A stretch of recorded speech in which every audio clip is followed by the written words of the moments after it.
Now first trimester from fertilization to 12th week. Okay 12 week actually त्याने fertilization पासून घेतलेलं आहे बघा. Now it is the time of most radical changes in mother and embryo. आता आईमध्ये आणि मुलामध्ये एम्ब्रिओ मध्ये आता तो एम्ब्रिओ तयार झाला, फर्टिलायझेशन झालं, झायगोट झालं, 3 जर्मानल लेअर झाले. 3 जर्मानल लेअर म्हणजे एम्ब्रिओ. आता एम्ब्रिओला जे ऑर्गन तयार होतील तेव्हा त्याला फिटस म्हणतात. हा महत्वाचा टाइमस्टार आहे ज्यामध्ये काय काय होतं बघा. प्रत्येक मध्ये ना आई आणि मुलांमध्ये चेंजेस होतात. Now the embryo received nutrients in 2 to 4 week. Embryo received nutrients from Sally. Mute कर बाळा.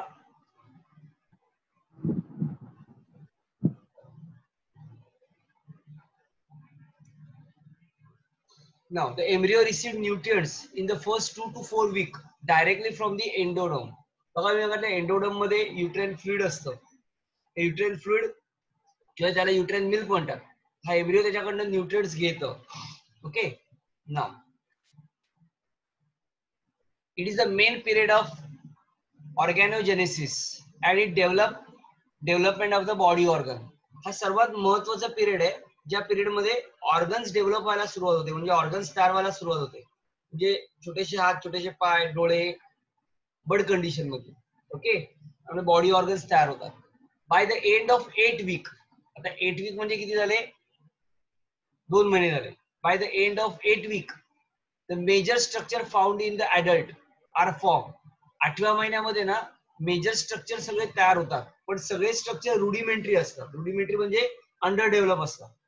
हात, पाय, कान, नाक, डोळे सगळे तयार होतात, पण ते कसे असतात? रुडिमेंटरी असतात, म्हणजे छोटे छोटेसे असतात एकदम. Now the embryo is now called fetus. मी तुम्हाला सांगितलं एम्ब्रिओला जेव्हा ऑर्गन डेव्हलप होतात तेव्हा त्याला फिटस म्हणतात. आता त्या एम्ब्रिओला आपण फिटस म्हणणार. हे आपण एम्ब्रिओ मधलं बघतोय.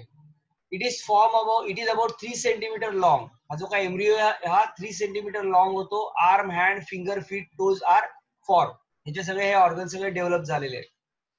The foetus can open and close mouth and fist. म्हणजे तोंड ओपन करतो फिटस तो. Now CNS that is central nervous system is fully form. बघा पहिलं ना सोनोग्राफी करताना हे दिसतं. सोनोग्राफी मध्ये हा पहिला पार्ट दिसतो. That is called as central nervous system. म्हणजे काय म्हणतात त्याला, स्पायनल कॉर्ड दिसते. ओके.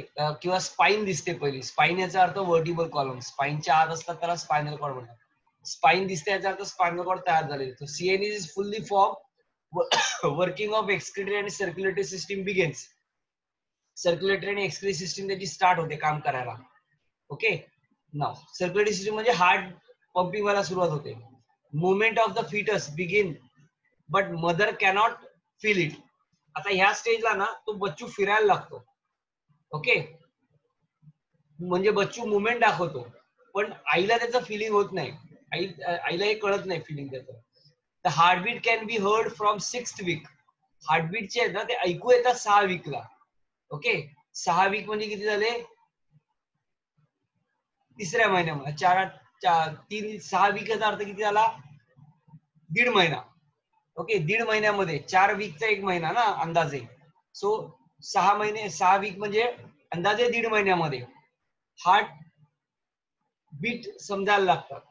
नाव आता महत्वाची गोष्ट अशी आहे, progesterone level become high and menstrual cycle is suspended till the end of pregnancy. आपण मागच्या वेळेला बघितलं प्रोजेस्ट्रॉनची लेवल कमी होते त्यामुळे मेन्स्ट्रुअल सायकल पूर्णपणे थांबतं.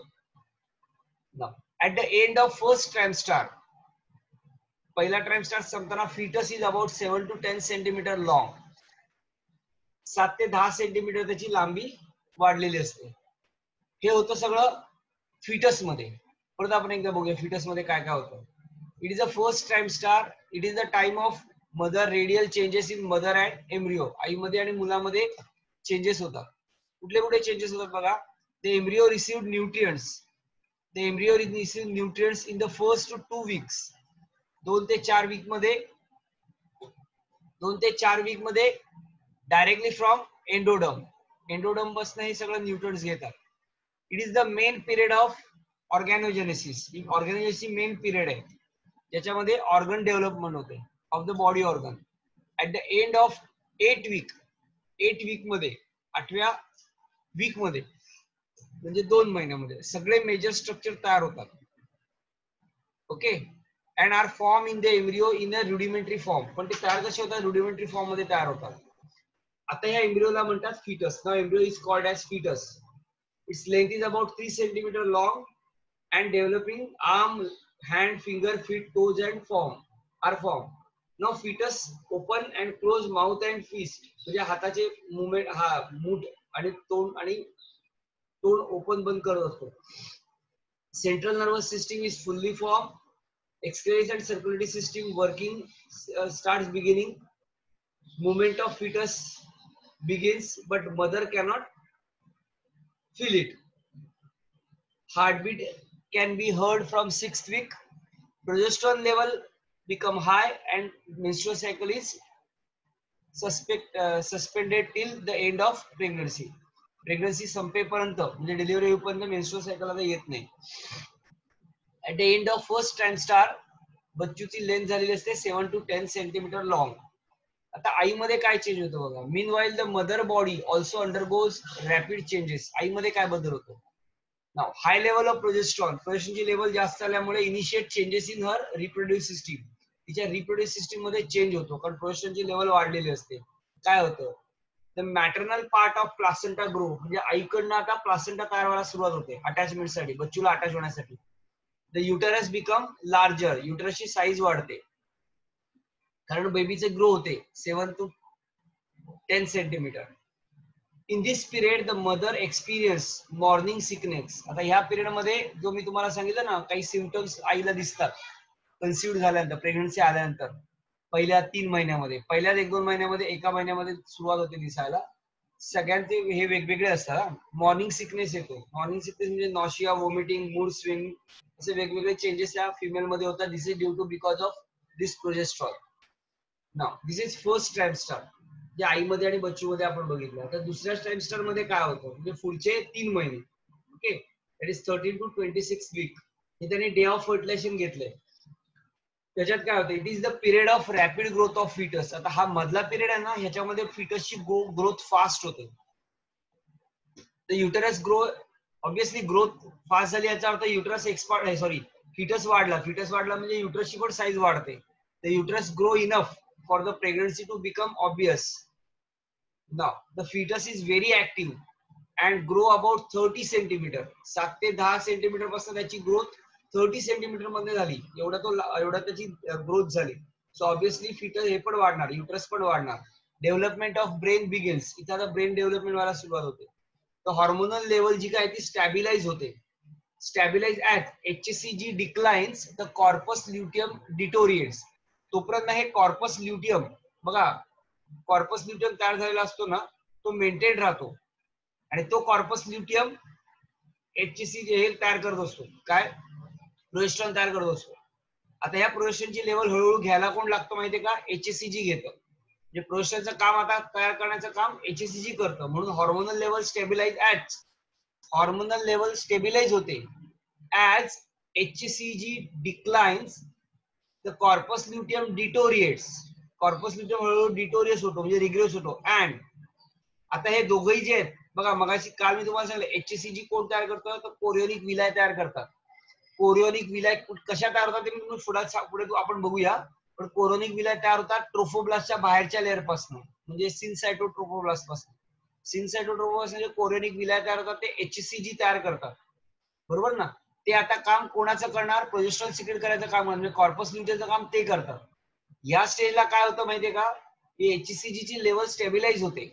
बरोबर, कॉर्पस ल्युटियम डिटेरिएट होतं आणि आता हे सगळं काम, हॉर्मोन मेंटेन पुढे ठेवायचं काम आता कोण करतं? प्लासेंटा करतं. प्लासेंटा म्हणजे intimate contact between foetus and mother, म्हणजे प्लासेंटा करतं. Okay, completely takes over the production of progesterone. म्हणजे आता प्रोजेस्टेरॉन कोण तयार करणार?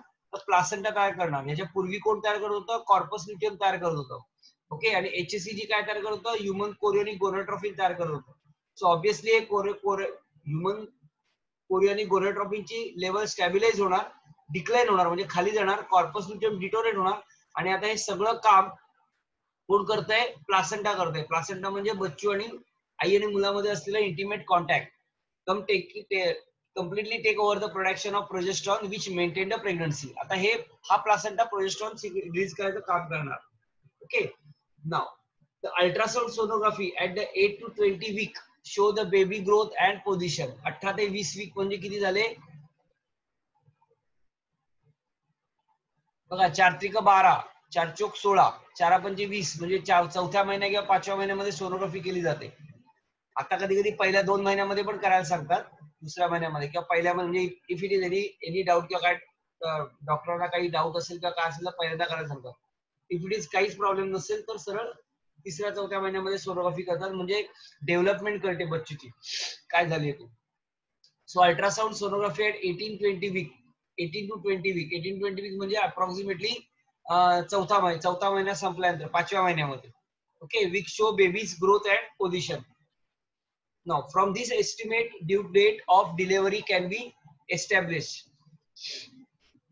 The baby movements can be easily felt by the mother. आता ह्या स्टेजला ना बेबीची मुवमेंट आईला कळते. The head has hair, केस, डोक्यावरचे केस या स्टेजला तयार होतात.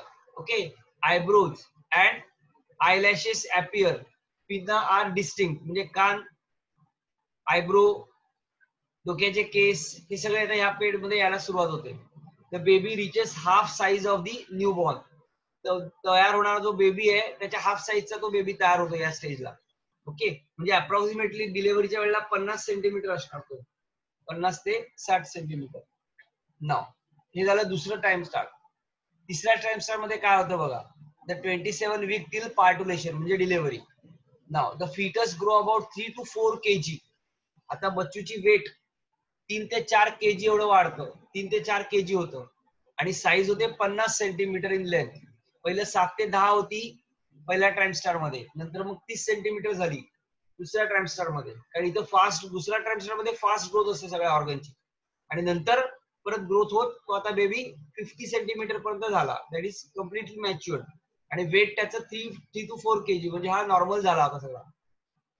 द आईज आर ओपन, बच्चू आता आईज ओपन करायला लागतो. There is a gain in the body weight, body weight वाढतं. At the fetus grow.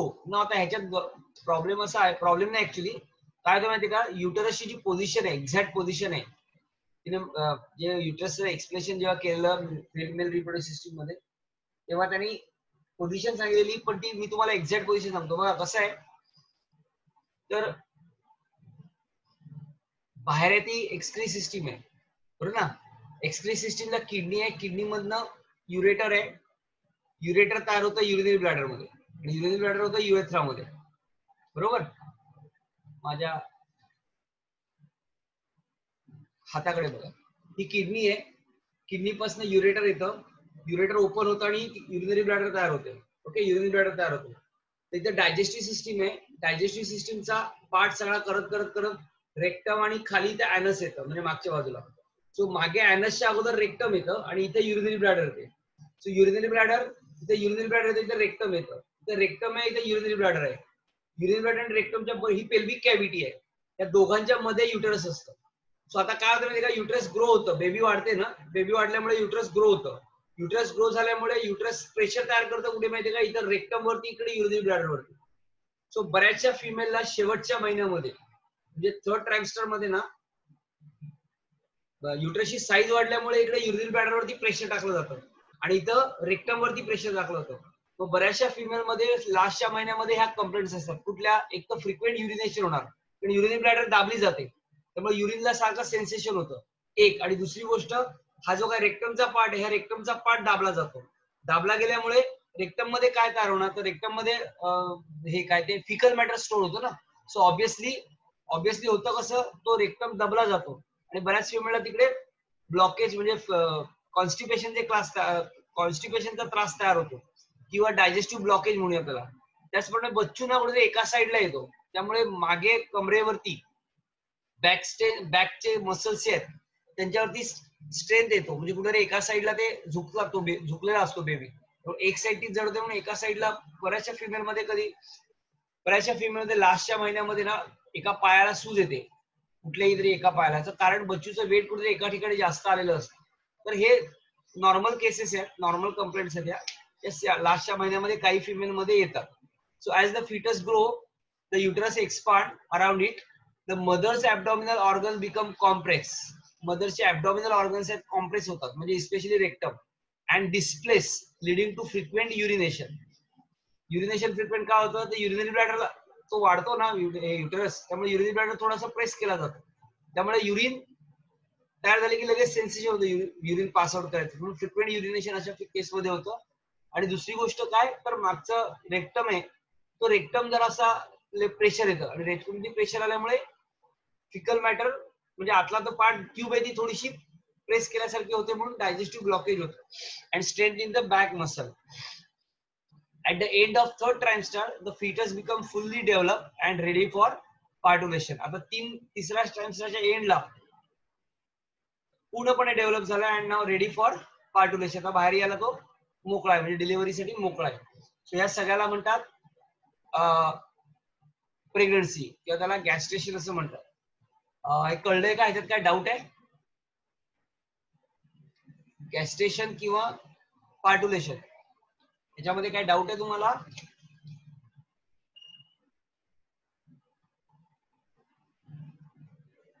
काय डाऊट असेल तर मला त्याच्यावर पाठवा.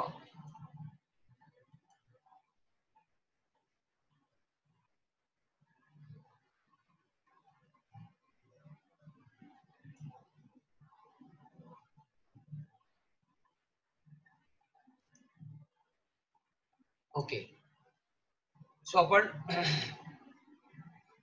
गॅस्ट्रेशन बघितलं, पार्टुलेशन बघितलं. आता आपण बघणार आहोत ते म्हणजे प्लासेंटा. प्लासेंटा हा काय प्रकार आहे माहिती का? इट्स अ इंटिमेट, बघा प्लासेंटाच्या नंतर पुढे अम्बिलिकल कॉर्ड तयार होतो. It is a intimate contact between foetus and mother. So what is placenta? Now it is the flattened discoidal organ in the uterus of a pregnant woman. It is a flattened discoidal म्हणजे disc like discoidal organ in the fetus, in the uterus of pregnant woman. Pregnant woman मध्ये flattened discoidal organ तयार होतो, त्याला placenta असं म्हणतात. What is placenta? It is a temporary structural and functional connection between fetus and maternal circulation. म्हणजे बच्चूमध्ये आणि आईमध्ये circulation होण्यासाठी temporary structural and functional unit आहे, किंवा functionally structural and functional correction आहे. So placenta is a intimate structural and functional connection between the fetus and mother. The placenta facilitates, काय काय काम करतं? Placenta facilitate the supply of oxygen. It supply of oxygen, it supply nutrients, and also removal of carbon dioxide and excreted waste product from the fetus. म्हणजे आईकडनं त्या बच्चूला oxygen आणि nutrients पुरवलं जातं, तर बच्चूकडनं कार्बन डायऑक्साईड आणि एक्सक्रिटरी वेस्ट प्रोडक्ट हे बाहेर काढलं जातं. Okay, now so this is the structure of placenta. बघा हा सगळा युट्राइन वॉल आहे, लक्षात घ्या. हा फंडसचा पार्ट आहे. फंडस म्हणजे ही जी काही युटरस आहे ती अशी दाखवली. ओके, आपण बघताना असा युटरस बघितला. सो हा जो वरचा पार्ट आहे तो फंडसचा पार्ट आहे. त्या फंडसच्या पार्टला चिकटलेले असतात, म्हणजे असा आहे, इथं बेबी आहे आणि इथं फंडस आहे. फंडसला इकडनं प्लासेंटा तयार झाला. ओके, सो हा युट्रेन वॉल आहे. हे सगळे ब्लड वेसल्स आहेत.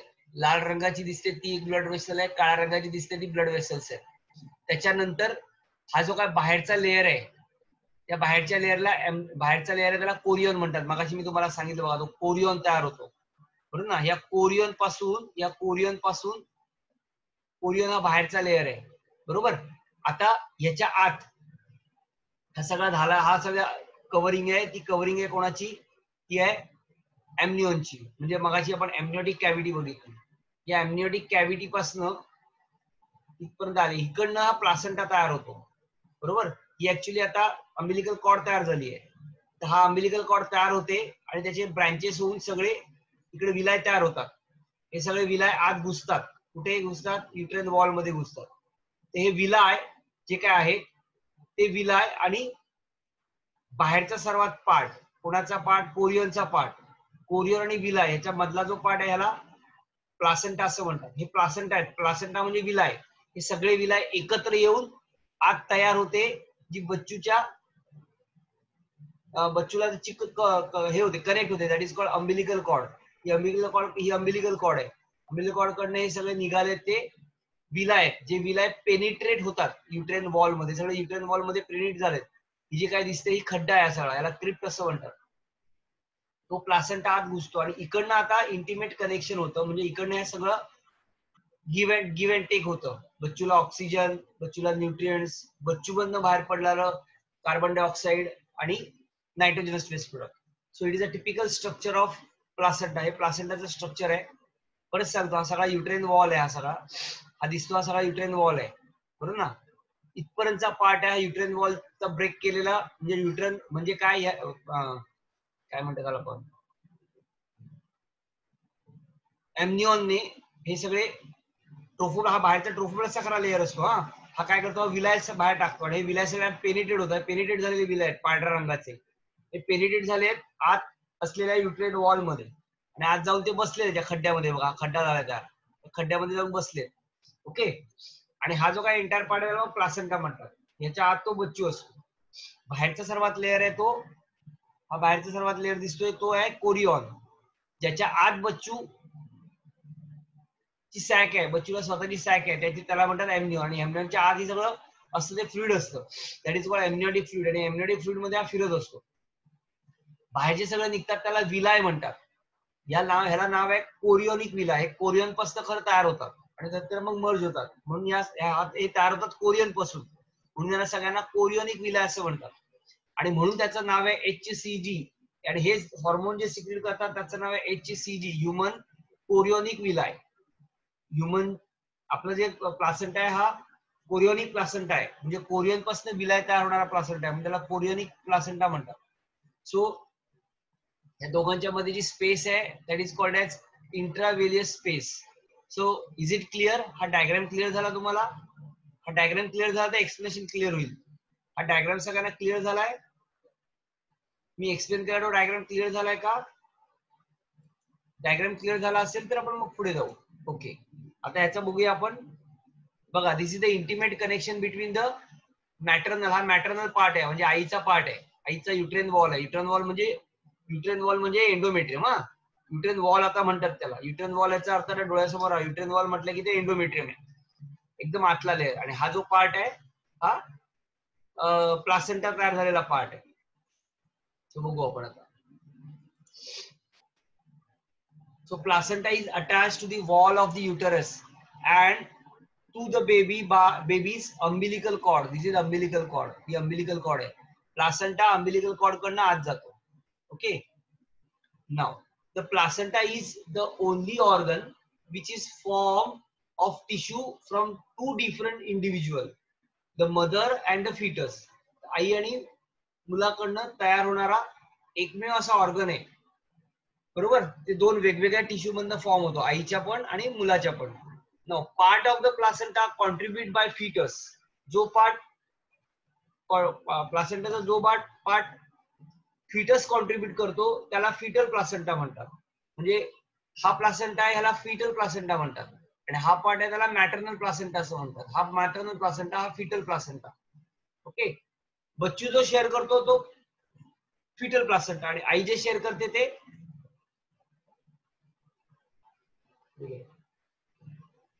the part of the placenta contributed by the fetus is called as fetal placenta and it is the chorionic villi. Fetal placenta म्हणजे अल्टिमेटली काय, कोरियोनिक विलाय ना, फिटस पासून तयार झालेला. बघा कोरियोनिक विलाय सगळा, विलाय पासून. याला कोरियोनिक विलाय म्हणजे कोरियोनिक विलाय.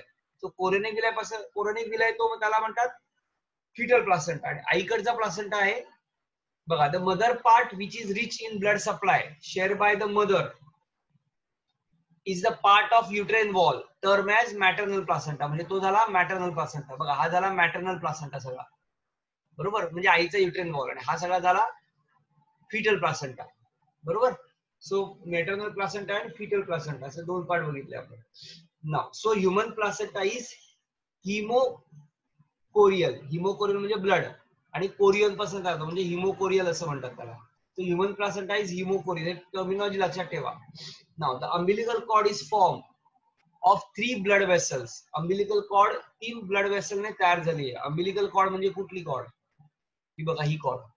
ही cord. हिला umbilical cord म्हणतात. तर हे blood vessels आहेत. एकमेकांमध्ये गुंतलेले blood vessels आहेत. ओके, ही 3 umbilical cord 3 blood vessels ने तयार झाले. 3 blood vessels. Now of these 3 blood vessels, 2 are smaller arteries which can carry blood towards placenta, and one is large vein which return blood to fetus. एक placenta कडे छोट्या एक 2 arteries आहेत, 3 blood vessel मिळून umbilical cord तयार झाले आहेत. त्यातल्या 2 छोट्या आर्टरीज आहेत जे प्लासेंटा कडे ब्लड कॅरी करतात, म्हणजे ब्लड आणतात ऑब्विसली आईकडनं. आणि वन इज लार्जर वेन, जी वेन आहे जी ब्लड रिटर्न घेऊन जाते, फिटस कडनं ब्लड घेऊन जाते. ऑब्विसली आता विनस ब्लड असणार आहे. Okay, so which return blood to foetus. So there are 3 total veins, 2 small arteries and 1 vein. 2 जे स्मॉल आर्टरीज आहेत ते आईकडनं ऑक्सिजन घेऊन येतं. बघा बच्चू या स्टेजला रेस्पिरेशन करत नाही जोपर्यंत त्याची डिलिव्हरी होत नाही. बच्चू जोपर्यंत डिलिव्हर होत नाही, मदरची जोपर्यंत डिलिव्हरी होत नाही आणि बच्चू डिलिव्हर्ड होत नाही, जोपर्यंत अम्बिलिकल कॉर्ड कट केली जात नाही तोपर्यंत बच्चू मध्ये रेस्पिरेशनची प्रोसेस नसते. सो ऑक्सिजन कंटेनिंग जे ब्लड आहे ते आईकडनं मिळतं, ऑक्सिजनेटेड ब्लड आईकडनं मिळतं, आणि कार्बन डायऑक्साइड कंटेनिंग ब्लड ते बच्चूकडनं आईमध्ये मिक्स होतं. So at this stage there is no respiration. म्हणून मुलाला जे ऑक्सिजनेटेड ब्लड पाहिजे ते आर्टरीज मधनं जातं. So 2 are small arteries which carry blood towards placenta, प्लासेंटाला जाणार, आणि एक मोठी वेन आहे जी ब्लड जे प्लासेंटा कडनं फिटस कडनं ब्लड घेऊन येते.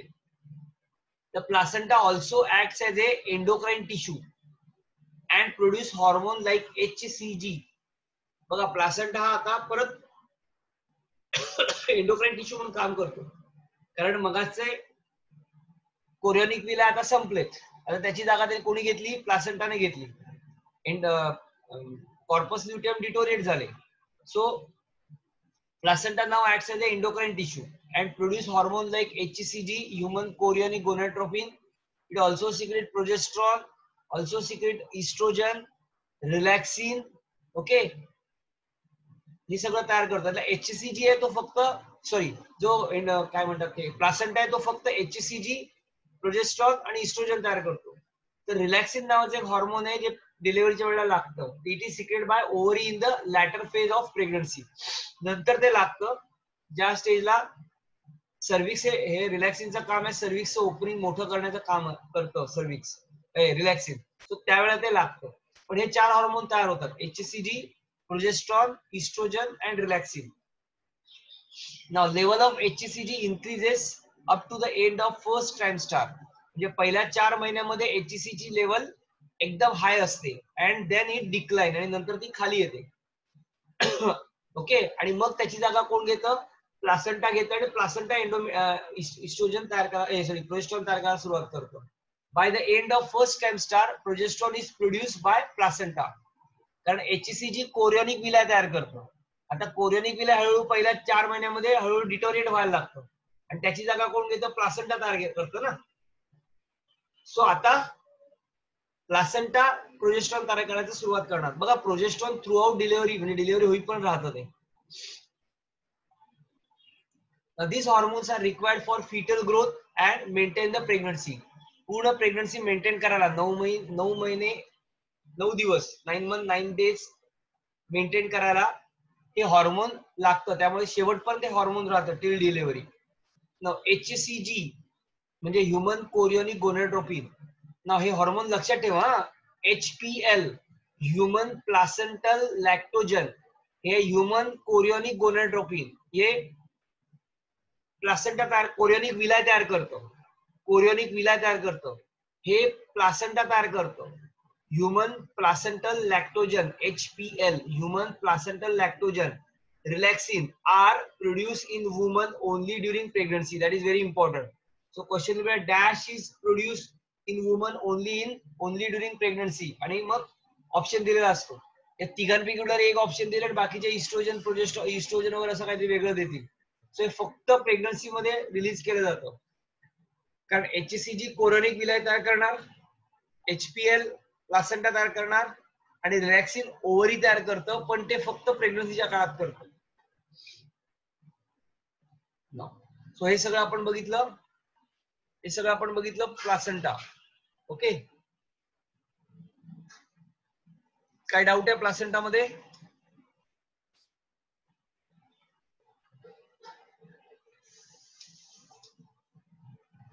प्लासेंटा मध्ये काय डाऊट आहे?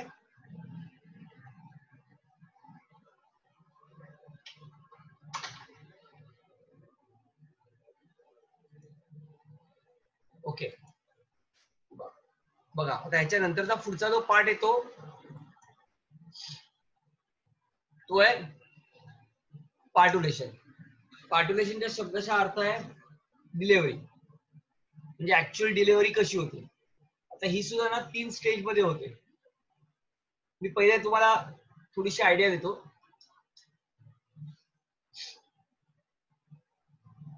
बघा काय होतं माहिती का, ज्यावेळेला बेबी फुल्ली मॅच्युअर्ड होतो, म्हणजे त्याला फुल टर्म बेबी असं म्हणतात. फुल टर्म बेबी म्हणजे बेबीचे 9 मंथ 9 डेज पूर्ण झाले, आता बेबीला बाहेर यायचंय, असं जेव्हा येतं ना तेव्हा बेबी सिग्नल देते आईला. त्या सिग्नलला फिटल सिग्नल असं म्हणतात. ते सिग्नल काय असतं तर बेबीच्या ऍड्रिनल ग्लँड पासून मधनं कॉर्टिकॉइड नावाचं हॉर्मोन रिलीज होतं. ते कॉर्टिकॉइड हॉर्मोन बेबीच्या ब्लड मधनं ओके आईच्या ब्लड मध्ये जातं, आईच्या ब्लड मध्ये डिफ्यूज होतं, आईच्या प्लासेंटा मधनं आईच्या ब्लड मध्ये डिफ्यूज झालं की ते आईच्या ब्लड मधनं आईच्या पिच्युटरी ग्लँडला स्टिम्युलेट करतं, आणि पिच्युटरी ग्लँडला स्टिम्युलेट केल्यानंतर आईच्या पिच्युटरी ग्लँडच्या न्यूरोहायपोफायसिस मधनं, न्यूरोहायपोफायसिसला पिच्युटरी ग्लँडचे 2 लोब आहे, ऑक्सिटोसिन नावाचा हॉर्मोन तयार होतो. आणि ऑक्सिटोसिन नावाचा हॉर्मोन 2 काम करतं. एक काम करतं इट कॉज लेबर पेन. हे ऑक्सिटोसिन काय करतं तर मायोमेट्रियम आहे, बाहेरचा पेरिमेट्रियम झाला, आतला एंडोमेट्रियम झाला. युट्रसचं बात करतोय मी. आतला एंडोमेट्रियम, बाहेरचा पेरिमेट्रियम आणि मधला आहे तो मायोमेट्रियम. या मायोमेट्रियमला ना it is made up of smooth muscle. या मायोमेट्रियमला स्टिम्युलेट करतं कोण? ऑक्सिटोसिन. ऑक्सिजन स्टिम्युलेट झाल्यामुळे, मायोमेट्रियम स्टिम्युलेट झाल्यामुळे ऑक्सिटोसिन कॉन्ट्रॅक्ट व्हायला लागतो, म्हणजे ऑक्सिटोसिनचं कॉन्ट्रॅक्शन व्हायला लागतं, आकुंचन व्हायला लागतं, आणि कॉन्ट्रॅक्शन झाल्यामुळे तो बेबी ढकलला जातो. या कॉन्ट्रॅक्शनलाच म्हणतात लेबर पेन. ओके, पण हे एकच तयार होत नाही, ह्याच्याबरोबर प्रोस्टाग्लॅंडिन नावाचं दुसरं एक हॉर्मोन तयार होतं, जे युटेराइनच्या सेल्स मधनं तयार होतं, म्हणजे एंडोमेट्रियमच्या सेल्स मधनं.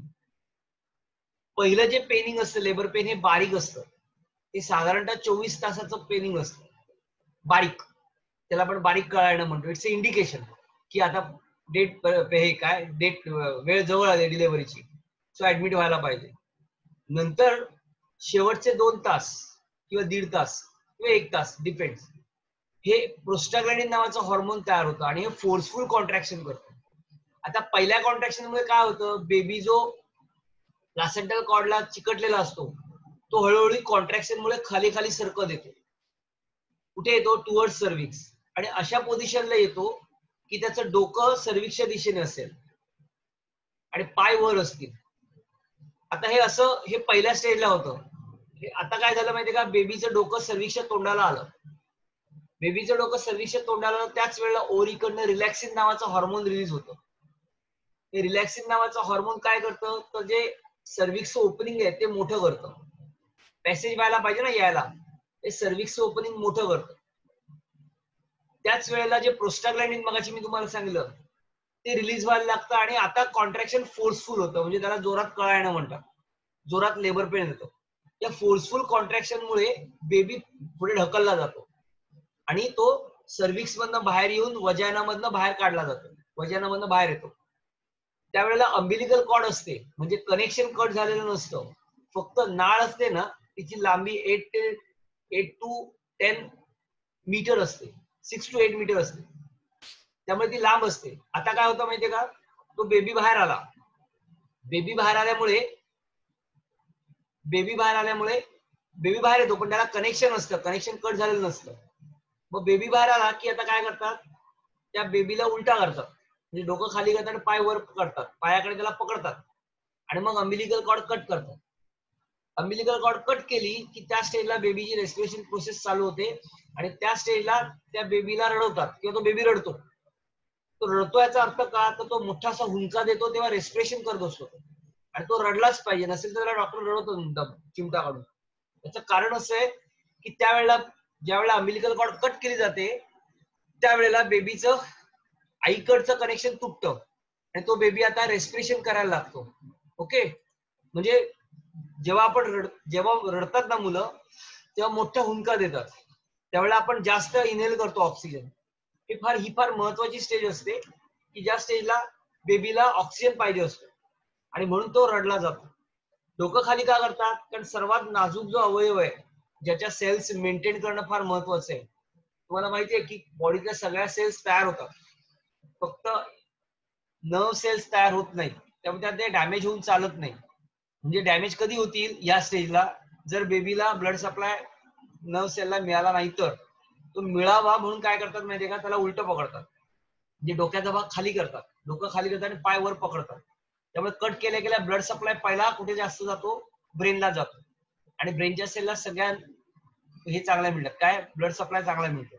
आणि मग ते अम्बिलिकल कॉर्ड जिकडे कट करतात तिकडे एक स्प्लिंटर लावतात, चाप क्लॅम्प लावतात आणि तो बेबी, आणि आता बेबी पासनं हा वेगळा झाला, काय दोघही वेगळे झाले. आता हे झाल्यानंतर बेबीला बाजूला केलं जातं.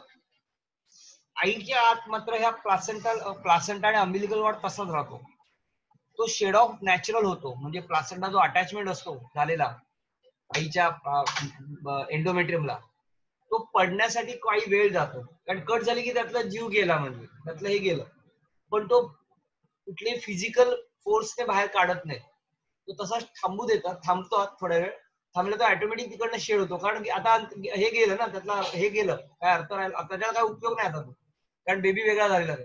मग तो ऑटोमॅटिक पडला की तिकडनं तो बाहेर काढला जातो, ज्याला आपण नाळ असं म्हणतो. That is called as in short delivery. आता आपण हे बघूया काय होतं ते.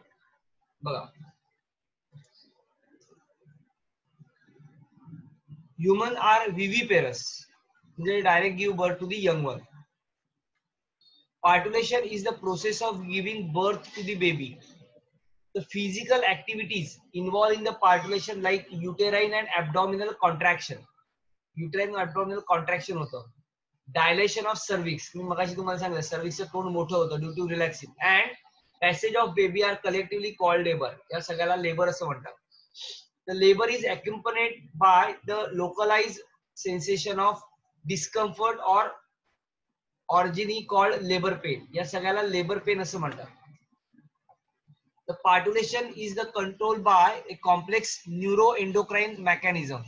त्याच्यामध्ये कॉम्प्लेक्स न्यूरो एंडोक्राइन मेकॅनिझम काम करते. न्यूरो म्हणजे नर्वस सिस्टीमशी रिलेटेड, न्यूरो एंडोक्राइन मेकॅनिझम काम करते.